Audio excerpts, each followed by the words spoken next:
Aaron, we've often heard you and your players talk about a daily focus that everybody, no matter who's on the current roster, has bought into. What exactly is the daily focus inside the Yankee clubhouse? What can we do to go win a game? I feel like that singular focus has really taken hold with this group, and it's a credit to them. There's been an unselfishness to how they've gone about things. It's come in, it's let's dive into a game plan for the opponent for that day, for the pitcher for that day, the opposing lineup, and let's go live out that plan as best we can. And then the results are what they are, and you got to be able to turn the page, win, lose each and every day, and I feel like they do a really good job of that. Why do you think everybody, players and coaches alike, have been able to carry this out so well? First of all, it's credit to them and the kind of players they are. They're capable, good players.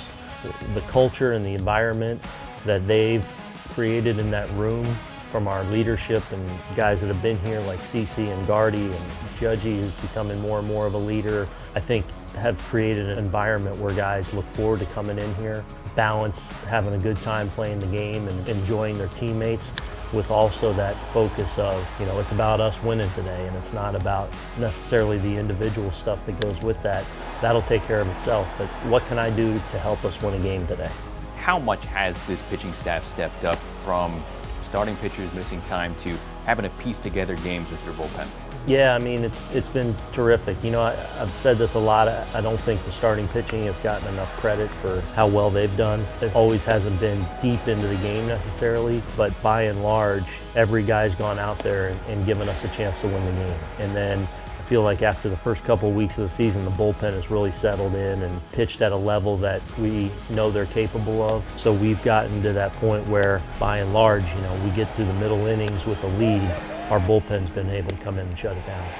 Masahiro Tanaka's splitter and J-Happ's fastball, those two pitches have been watched closely in 2019.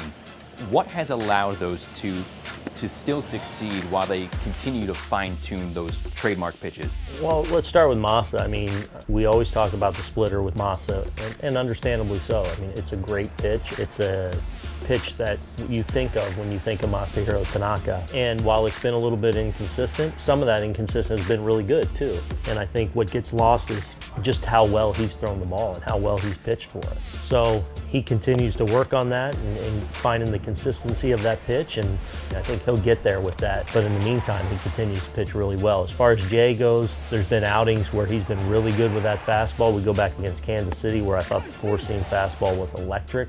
Against Boston, he got some punch-outs with it at the top of the zone, but also showing the ability to also mix and match a little bit, change speeds a little bit more, use his two-seamer, use his change and his slider a little bit more, all that have allowed him to be really competitive.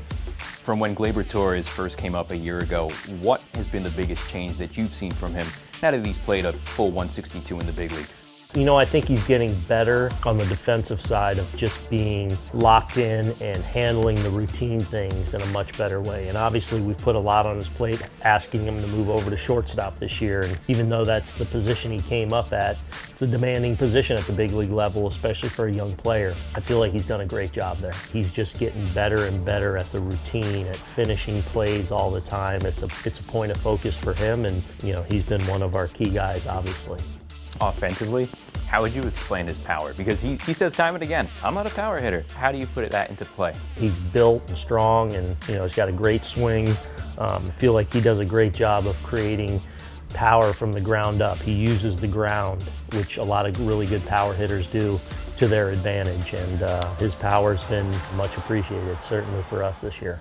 And Gleyber's played a lot of games at shortstop, but with Didi Gregorius now back, how do you see the infield taking shape? I think it's going to allow guys to play regularly. Most of those guys will still play pretty much every single day, but it allows you to give a guy a day off every sixth day or every fifth day, which I think over the course of the long season will be something that hopefully allows them to stay a little bit fresher, a little bit sharper. And because we have the versatility with some guys to move some different positions, I think they'll all benefit from it. And with Didi on the return, where do you see him fitting in with the lineup? Somewhere near the middle of the order. You know, as a left-handed hitter, we tend to be obviously a little bit more right-handed. Obviously, we got Hicks back as a switch hitter and signed Kendrys Morales as a switch hitter. But to give us another left-handed hitter to kind of balance out our lineup a little bit better, we'll probably strategically put him to where we can best balance our lineup. Guys have obviously answered the bell with him missing time, but what has been missed from Didi specifically that really can't be replicated? Didi's the total package.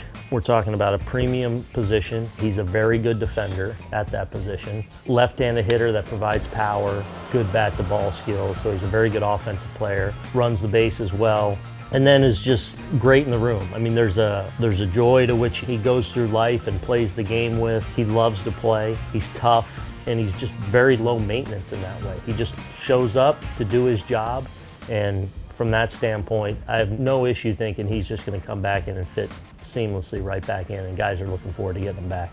Aaron, thanks a lot, and best of luck in June, and thanks for letting us inside the manager's office. You bet.